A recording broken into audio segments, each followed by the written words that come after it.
Hello everyone. Welcome to Nanuya channel. And today we're diving into a big one. Are you disappointed in yourself?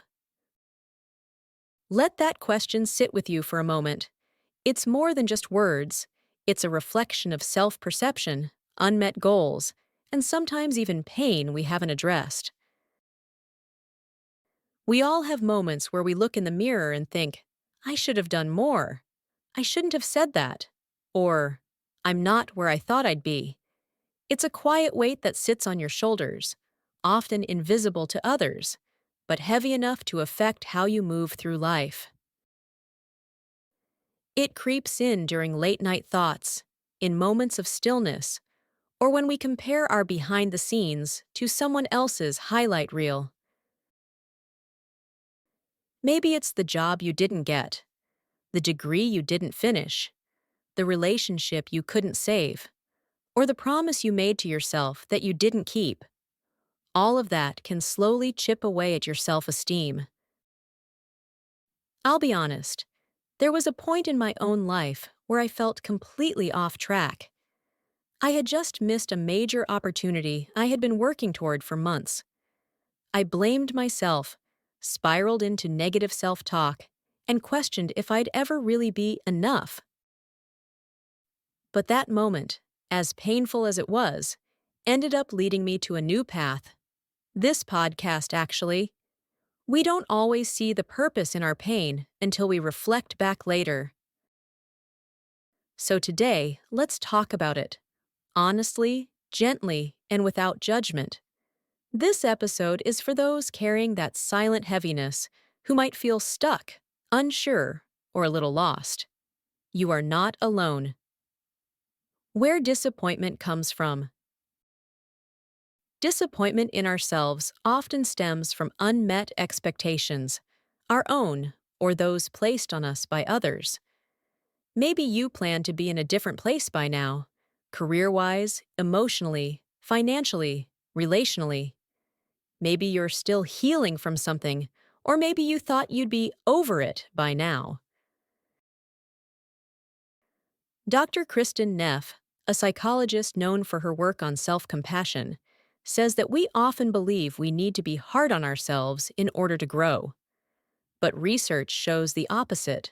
Self-criticism actually reduces motivation and increases anxiety.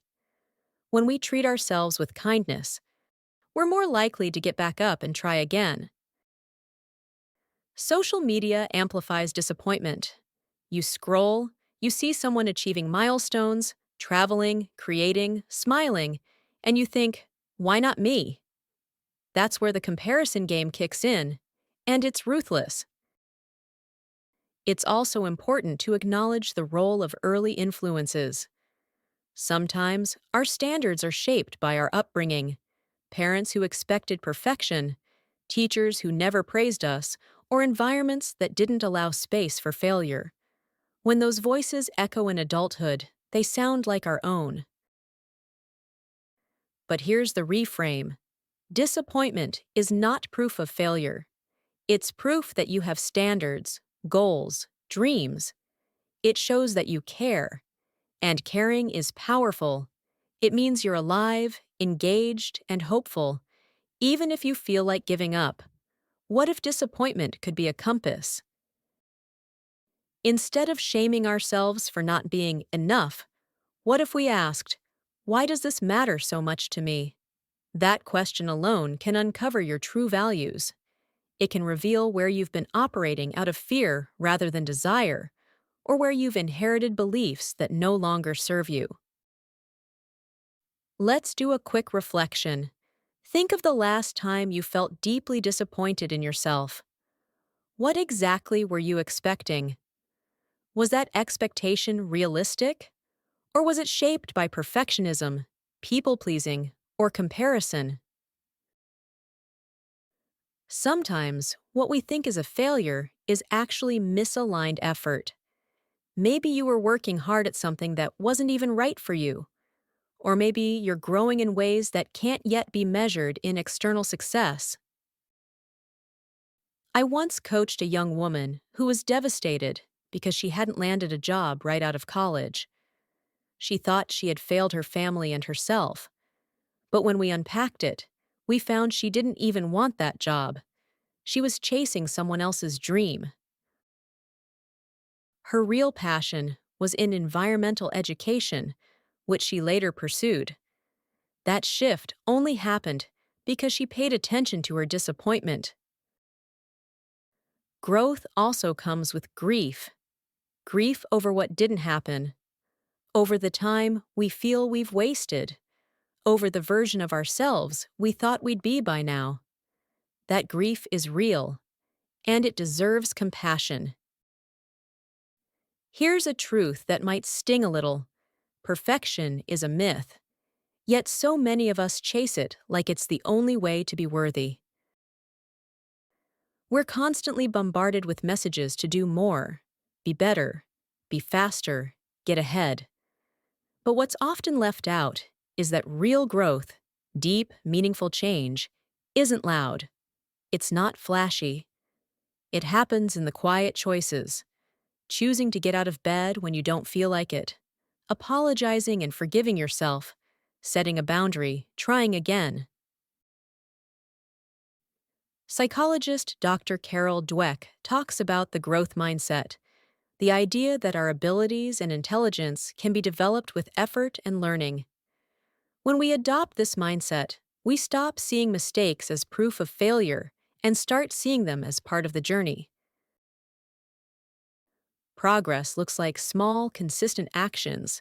It's messy, it backtracks, it pauses, and sometimes just breathing through the day is enough. You don't have to earn your worth. You are worthy as you are. Think about a plant. You don't yell at it to grow, you water it, give it sunlight, and wait. Maybe you need to offer yourself that same kind of patient care. If you're feeling disappointed in yourself right now, let's sit with that together. Feel it. Don't push it away. Let it be your teacher, not your enemy. Then ask, what can I do differently today? What is one kind thing I can offer myself right now? You don't have to solve everything today. You just have to keep showing up for yourself. Here's a practice that might help. Write a letter to yourself. Not a scolding one, a forgiving one.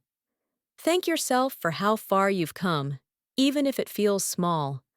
Forgive yourself for what didn't go as planned. Remind yourself of what still matters to you. And please, speak to yourself with compassion.